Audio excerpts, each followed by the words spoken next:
প্রতিদিন চুরি যায় মূল্যবোধের সোনা, আমাদের স্বপ্ন আমাদের চেতনা। সুন্দর লাইনগুলো কিন্তু। তখনও নচিকেতা আসলে গায়কই ছিলেন, বুঝলেন তো। বিশেষ বিশেষ মঞ্চে তাকে তখনও দেখা যেত না, তার গলার থেকে তখন গান বেরোতো।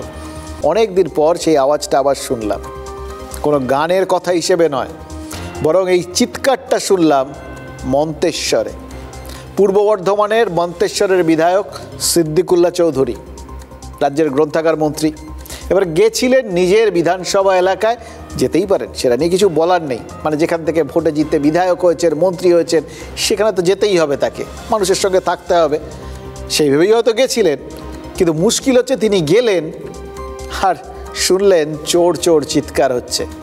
দেখুন, সিদ্দিকুল্লাহ চৌধুরী রাজ্যের মন্ত্রী, যারা স্লোগান দিলেন তারা কারা?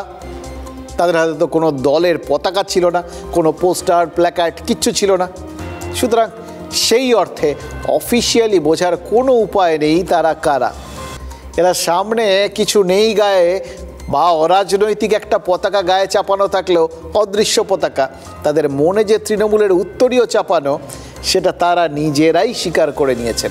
এবার সেই দাবিটা যদি সত্যি হয়, তাহলে তো বুঝতে হবে রাজ্যের মন্ত্রী সিদ্দিকুল্লাহ চৌধুরীর বিরুদ্ধে ওই চোর স্লোগান যারা দিলেন, তারা সকলে তৃণমূলের লোক।